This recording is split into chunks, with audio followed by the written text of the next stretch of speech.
Hello नमस्कार दोस्तों। Free digital study में आपका स्वागत है। आप पढ़ रहे हैं कक्षा 12वीं एनसीईआरटी गणित, जिसमें आप अध्याय 2 प्रतिलोम त्रिकोणमितीय फलन की प्रश्नावली 2.1 शुरू करेंगे। तो देखिए यहाँ पे कहा गया है निम्नलिखित के मुख्य मानों को ज्ञात कीजिए। मतलब आपके पास कुछ सवाल दिए गए हैं, 10 सवाल। उन 10 सवालों में हमें मुख्य मान ज्ञात करना है, जिनमें से पहला सवाल है साइन इनवर्स -1/2। तो देखिए इसका मुख्य मान हम कैसे ज्ञात करेंगे। सबसे पहले तो हल लिखा जाएगा। अब देखिए जो भी सवाल होता है, पहले नंबर तो आपको उसे y के बराबर मान लेना है। तो y बराबर साइन इनवर्स 1/2 माइनस का है, जो इसे y के बराबर माना। अतः जब आप y के बराबर मान लेते हैं तो साइन इनवर्स को आप इस तरफ लाएंगे तो साइन y बन जाएगा, साइन y बराबर -1/2 बन जाएगा। अब आप लिखेंगे कि जो साइन का जो परिसर होता है वो कहां से कहां तक होता है। तो देखिए हम लिखेंगे चूंकि साइन इनवर्स x के मुख्य मान का परिसर। अब देखिए परिसर कहां से कहां तक होते हैं, ये हमने आपको पिछले वीडियो में आपको बताया था। तो ध्यान देना, यहाँ पे साइन इनवर्स x का जो परिसर होता है -90 से +90 तक होता है। जबकि कोसेक की बात करें तो कोसेक का भी बिल्कुल इतना होता है, लेकिन 0 को छोड़ करके। टेन का भी इतना होता है, लेकिन छोटे कोष्टक।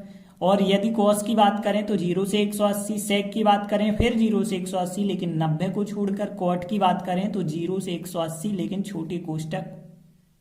तो यहाँ पे जो साइन का जो परिसर होता है वो -90 से +90 तक होता है। तो ये तो आपको पता है कि -90 से +90 तक होता है।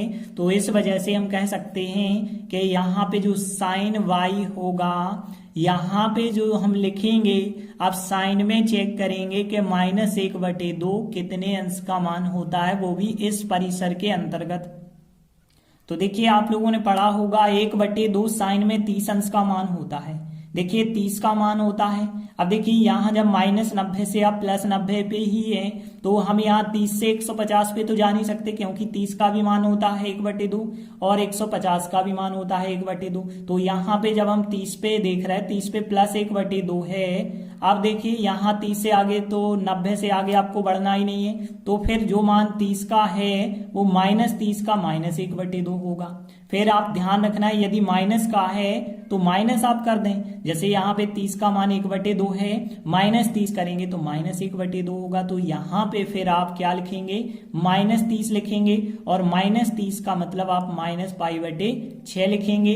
साइन से साइन आप अलग कर देते हैं तो y का मान आपको -π/6 प्राप्त होता है। तो इस प्रकार से आपका मुख्य मान कितना आ जाता है, -π/6। तो देखिए हमने लिखा था साइन इनवर्स -1/2 का मुख्य मान -π/6 है। अब देखते हैं आगे दूसरा सवाल दिया गया है कोस इनवर्स करनी 3/2 का मुख्य मान हमें बताना है। तो सबसे पहली चीज आप क्या करते हैं, मान के चलते हैं, जो भी सवाल है उसे y के बराबर मान लेते हैं। तो y बराबर कोस इनवर्स करनी 3/2, जो भी सवाल है पहले तो आप y के बराबर मानेंगे। और इसके बाद यदि आपने y बराबर मान लिया है तो अतः आप कोस का इस तरफ जो है ला सकते हैं, या पक्षांतर कहें, लेकिन पक्षांतर नहीं है जी, ठीक है। तो एक नियम है, तो यहाँ कॉस को यदि आप इस तरफ लाएंगे तो कॉस y बन जाएगा। यहाँ y था, कॉस इस तरफ लाए तो कॉस y बन जाएगा, और कॉस y बराबर बचेगा करनी 3/2। अब देखिए आपको पता होना चाहिए कि कॉस का जो परिसर होता है मुख्य मान का, वो 0 से 180 तक होता है। तो देखिए हमने यहाँ भी बताया था कॉस इनवर्स x का जो परिसर होता है वो 0 से 180 तक होता है। तो यहाँ भी हमने लिखा कि 0 से 180 तक होगा। तो इस वजह से हम क्या करेंगे, यहाँ पे जो कॉस y चल रहा है बराबर, अब यहाँ पे कॉस लिखेंगे, कॉस में चेक करेंगे करनी 3/2 कितने का मान है, जो 0 से 180 के बीच में रहे। तो यहाँ पे हम चेक करेंगे करनी 3/2 कॉस में कितने का मान होता है। तो देखिए हमें पता है कॉस 30 का मान जो है, कॉस 30 का मान वो करनी 3/2 होता है। और यदि आप 180 तक बात कर रहे हैं तो 150 का जो 30 का होता है वही 150 का होता है, लेकिन कॉस में थोड़ी चिन्ह में अंतर होता है। माइनस करनी 3/2 यदि कहा होता तो वो कॉस 150 का होता, लेकिन इनने कहा प्लस करनी 3/2, तो 30 अंश का मान होगा। 30 अंश को आप कैसे लिखते हैं, π/6 के रूप में लिखते हैं। कॉस कॉस यदि आप अलग कर देते हैं तो y बराबर कितना आपको प्राप्त होता है, पाई बटे 6। मतलब आपको मुख्य मान जो है पाई बटे 6 प्राप्त हो जाता है। तो देखिए हमने लिखा आता है कॉस इनवर्स करनी 3/2 का जो मुख्य मान होगा वो पाई बटे 6 होगा। देखते हैं अगला तीसरा सवाल है कोसेक 2। कोसेक 2 का हमें मुख्य मान ज्ञात करना है। तो देखिए जब भी आपसे कहा जाता है मुख्य मान ज्ञात करने के लिए सबसे पहले आप सवाल को y के बराबर मान लें। तो y बराबर कोसेक इनवर्स 2 को हमने y के बराबर माना, और यदि आप y के बराबर मान लेते हैं तो अतः आप कोसेक को इस तरफ लाएंगे तो जो कोसेक इनवर्स लगा है अब केवल कोसेक बन जाएगा। तो कोसेक y बराबर होगा 2। अब देखिए आपको कोसेक का परिसर पता होना चाहिए। तो देखिए हमने बताया था कोसेक इनवर्स x के मुख्य मान का परिसर जो होता है -90 से +90 होता है, बस 0 को छोड़ करके। यही बताया था ना, -90 से +90 0 को छोड़ करके होता है। तो यहाँ पे इसलिए हम कह सकते हैं जो कोसेक y है, कोसेक y लिखा बराबर 2 जो होगा कोसेक में कितने अंश का मान होता है ये आपको पता होना चाहिए। तो देखिए यदि हम बात करें कोसेक 2 तो यहाँ पे जब हमें पता है साइन 30 का मान 1/2 होता है तो कोसेक 30 का मान 2 होता होगा। तो यहाँ पे ये +30 का मान है तो यहाँ पे कोसेक +30 का मान 2 होता है। यदि कहा जाता -2 तो यहाँ पे -30 हमें लेना पड़ता, तो यहाँ पे 30 लेंगे हम।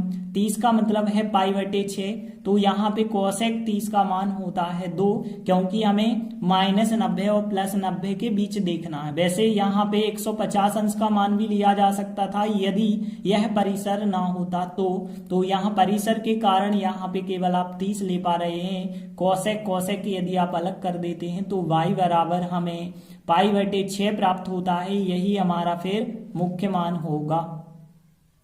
तो फिर आप लास्ट में लिखेंगे अतः कोसेक इनवर्स 2 का मुख्य मान पाई बटे 6 है। देखिए अगला चौथा सवाल tan इनवर्स माइनस करनी 3 का मुख्य मान हमें बताना है। तो मुख्य मान हमने बताया जब भी आपको बताना हो सबसे पहली चीज तो आप मान के चलेंगे y बराबर जो भी आपका सवाल है तो y बराबर tan इनवर्स माइनस करनी 3 माना जाएगा पहले। यदि इतना मान लिया गया है तो अतः आप tan इनवर्स को इस तरफ लाएंगे तो केवल tan बन जाएगा। tan y का मान बराबर हो जाएगा माइनस करनी 3। अब देखिए आपको tan का परिसर बताना होगा कहां से कहां तक होता है। तो यहाँ पे tan इनवर्स x के मुख्य मान का परिसर हमने बताया था जो साइन का होता है कोसेक का होता है वही जो है tan का होता है, बस इसमें छोटे कोष्टक होते हैं। तो यहाँ छोटे कोष्टक आप रखेंगे और -90 से +90 यहाँ पे भी होता है, क्योंकि हमने बताया था आपको कि साइन का जो होता है वही tan का होता है, क्योंकि tan का साइन थीटा बटे कोस थीटा तो साइन पे निर्भर करता है। तो यहाँ पे जो है tan इनवर्स x का जो परिसर होता है वो -90 और +90 के बीच होता है, छोटे कोष्टक होते हैं। तो देखिए इसीलिए हम ऐसा कर सकते हैं फिर tan y बराबर माइनस करनी 3। अब हम चेक करेंगे कि कितने का मान होता है -90 से +90 वाले अंतराल में। तो देखिए यहाँ पे करनी 3 तो हमें पता है, करनी 3 जो है 60 का मान होता है। तो यहाँ पे देखिए जब 60 का मान हमें पता है tan 60 का मान करनी 3 होता है प्लस का, यदि -60 का देखते तो माइनस करनी 3 होता फिर, क्योंकि यहाँ पे जब प्लस का यहाँ पे 60 में हो गया है तो अब जो है हमें 90 से आगे तो बढ़ना नहीं है, वरना हम 120 का भी तो कह सकते थे, लेकिन यहाँ पे 90 से आगे नहीं बढ़ना है। तो जो +60 का था -60 पे हम चेक करेंगे तो -60 का मान माइनस करनी 3 होता है। तो यहाँ पे फिर हम -60 लिखेंगे। देखिए 60 को तो पाई बटे 3 लिखा जाता है, लेकिन -60 लिख रहे हैं तो -पाई बटे 3 फिर लिखना होगा। tan से tan यदि आप तुलना कर देते हैं या अलग कर देते हैं तो y का मान हमें पाई बटे 3 प्राप्त होता है, माइनस का वो भी। इस प्रकार से हमें मुख्य मान प्राप्त हो जाता है tan इनवर्स माइनस करनी 3 का। तो इस प्रकार से tan इनवर्स माइनस करनी 3 का मुख्य मान -पाई बटे 3 होता है। देखिए अगला 5वां क्वेश्चन है cos इनवर्स -1/2 का मुख्य मान ज्ञात कीजिए। तो सबसे पहले तो हम लिखेंगे हल। अब देखिए जब भी हमें मुख्य मान ज्ञात करना होता है पहले तो हम मान के चलते हैं y के बराबर जो सवाल हमें दिया गया है cos इनवर्स -1/2। पहले तो आप इसे y के बराबर मानेंगे और यदि y बराबर मान लिया है तो अतः हम cos इनवर्स को इस तरफ ला सकते हैं। इस तरफ लाएंगे तो cos y बन जाएगा, फिर cos इनवर्स आएगा तो cos बन जाएगा बराबर -1/2 बचा होगा। अब आपको पता होना चाहिए कि cos के मुख्य मान का परिसर जो होता है वो 0 से 180 तक होता है। तो देखिए हमने लिखा cos इनवर्स x के मुख्य मान का परिसर 0 से 180 तक होता है, इसीलिए हम क्या करेंगे cos y बराबर यहाँ पे जो -1/2 है चेक करेंगे कि cos में 0 से 180 तक कितने अंश का मान होता है। तो एक चीज देखिए 1/2 कितने अंश का मान होता है, 1/2 होता है 60 अंश का मान, 1/2 cos 60 का मान होता है। और हमें एक चीज पता है जो 60 का मान होता है वही 120 का मान होता है। अब cos 60 यदि 1/2 है तो cos 120 फिर -1/2 होगा। तो यहाँ पे 120 हमें लिखना पड़ेगा। और देखिए जब आपको पता है 60 को आप लिखते हैं π/3, π/3 का दोगुना कर देंगे तो फिर हो जाएगा फिर 60 का दोगुना 120। तो यहाँ पे cos 2π/3 का मान होता है -1/2। cos यदि आप तुलना कर देते हैं, अलग कर देते हैं या फिर, तो यहाँ पे y का मान हमें 2π/3 प्राप्त होता है। तो इस प्रकार से हमें मुख्य मान प्राप्त हो जाता है। तो हमने लिखा आता है cos इनवर्स -1/2 का मुख्य मान 2π/3 है। तो देखिए अगला छठवां सवाल दिया गया है tan इनवर्स -1, इसका भी हमें मुख्य मान ज्ञात करना है। तो सबसे पहली चीज आप क्या करते हैं, जब भी हमें मुख्य मान ज्ञात करना होता है तो जो भी सवाल होता है उस सवाल को मान के चलना होता है y बराबर। तो y बराबर यदि हम tan इनवर्स -1 को मान लेते हैं तो इससे फिर हम ऐसा लिख सकते हैं कि tan यदि इस तरफ आएगा तो यहाँ पे tan y बन जाएगा, tan y बराबर -1 बन जाएगा। अब देखिए हमें पता होना चाहिए कि tan इनवर्स x के मुख्य मान का परिसर जो होता है -90 से +90 के बीच होता है और छोटे कोष्टक लगे होते हैं। तो यहाँ पे tan इनवर्स x के मुख्य मान का परिसर -90 और +90 के बीच होता है। तो इस वजह से हम क्या कर सकते हैं, जो tan y है लिखा हमने और -1 चेक करेंगे इस अंतराल में किसका मान होता है। तो देखिए यदि हम +1 की बात करें तो +1 tan 45 का होता है।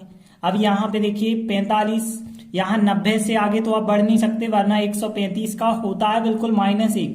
लेकिन यहाँ पे यदि हम देखें +1 45 का होता है तो -1 जो है -45 का करेंगे फिर।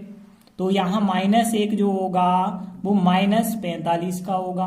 तो यहाँ पे tan -45 को क्या लिखा जाता है π/4। यदि आप दोनों पक्षों की तुलना करते हैं तो tan की तुलना tan से होती है, y बराबर -π/4 आपको प्राप्त होता है। यही हमारा अभीष्ट जो है मुख्य मान होगा। तो हम कह सकते हैं अतः tan इनवर्स -1 का मुख्य मान -π/4 होगा। देखिए अगला 7वां क्वेश्चन है sec इनवर्स 2/3 का मुख्य मान ज्ञात करना है। तो हम इसे भी क्या करेंगे, सबसे पहली चीज तो y के बराबर मानेंगे। तो हमने लिखा मान के चले हम कि y बराबर है sec इनवर्स 2/3। अब देखिए जब आपने y के बराबर मान लिया है तो फिर अतः हम कह सकते हैं जो sec इनवर्स है वो इस तरफ आएगा तो sec बन जाएगा फिर। तो sec y बराबर हो जाएगा 2/3। अब देखिए आपको sec का परिसर पता होना चाहिए। तो देखिए हमने आपको बताया था cos का जो परिसर 0 से 180 होता है, 0 से पाई। और यहाँ पे हमने sec का बताया था 0 से पाई तो होता है लेकिन उसमें से 90 बस अलग कर देना है। तो देखिए हमने लिखा चूंकि sec इनवर्स के मुख्य मान का जो परिसर होता है वो 0 से 180 तो होता है लेकिन π/2 मतलब 90 को छोड़ करके, और बिल्कुल हमने यही बताया था 0 से पाई होता है लेकिन 90 को छोड़ करके। तो इस वजह से हम क्या कर सकते हैं, इसीलिए sec y बराबर, अब देखिए हमें ढूंढना पड़ेगा 0 से लगा के 180 तक 2/3 जो होता है कितने अंश का मान होता है। तो देखिए sec का यदि आपको पता ना हो तो cos का तो पता होगा कि cos में 3/2 आपको याद होगा 30 अंश का मान था। cos 30 का मान था करनी 3/2, तो यहाँ पे sec 30 अंश का मान होगा 2/करनी 3, पलट के ही तो होता है। तो यहाँ पे यह मान कितने का है फिर 30 अंश का है। तो यहाँ पे अब याद रखना sec 30 अंश का जो मान होता है वो 2/करनी 3 होता है। यदि हम बात करें sec 150 अंश का जो मान होता है वो भी 2/करनी 3 होता है, लेकिन वो माइनस का होता है, ये बस ध्यान रखना। तो यहाँ पे 0 से 180 अंतराल की बात करें तो फिर तो हमें 30 अंश लेना पड़ेगा। 30 अंश मतलब यहाँ पे लिखेंगे हम sec 30 को कितना लिखते हैं π/6 लिखते हैं। तो यहाँ पे sec हमें π/6 लेना पड़ेगा और फिर दोनों पक्षों की तुलना कर देते हैं। यदि आप तो y का मान हमें π/6 मिल जाता है और यही हमारा अभीष्ट मुख्य मान होगा। तो देखिए हम लिख सकते हैं अतः sec इनवर्स 2/करनी 3 का मुख्य मान π/6 है। देखते हैं अगला 8वां क्वेश्चन है cot इनवर्स करनी 3 का मुख्य मान ज्ञात कीजिए।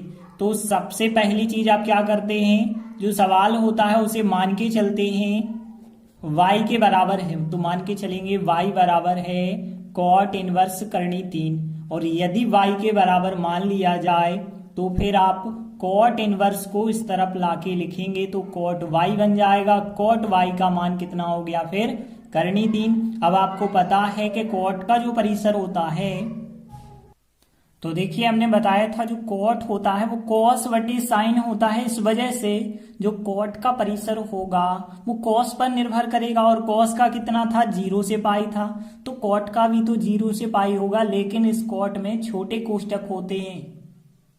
तो देखिए हमने आपको बताया था cot इनवर्स x का जो परिसर होता है वो 0 से पाई होता है, तो बिल्कुल यही हमने लिखा कि चूंकि cot इनवर्स x के मुख्य मान का परिसर 0 से पाई होता है, इसीलिए आप क्या कर सकते हैं cot y लिखा यहाँ पे, करनी 3 को आप क्या लिख सकते हैं इस अंतराल के अंतर्गत। तो करनी 3 आपको पता है cot में 30 अंश का मान होता है, तो यहाँ पे आप 30 अंश इस अंतराल के अंतर्गत बिल्कुल आ जाएगा। तो यहाँ पे यह 30 का होता है और 150 का भी मान होगा, लेकिन 150 में माइनस का करनी 3 होगा तो प्लस का करनी 3 30 अंश में होता है, तो 30 अंश को आप π/6 लिखते हैं। तो फिर हमने cot y बराबर cot π/6 लिखा। cot की तुलना कर दी जाए तो y का मान मिलेगा आपको π/6 मिल जाएगा, और y का मान जो π/6 आया है यही हमारा अभीष्ट मुख्य मान होगा।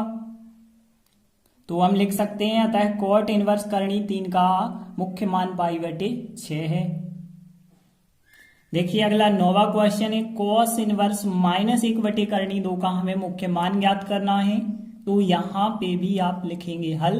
फिर पहले नंबर तो आप मान के चलेंगे कि y के बराबर इसे मान लिया जाए, तो y बराबर cos इनवर्स -1 करनी 2 को पहले तो आप y के बराबर मानेंगे।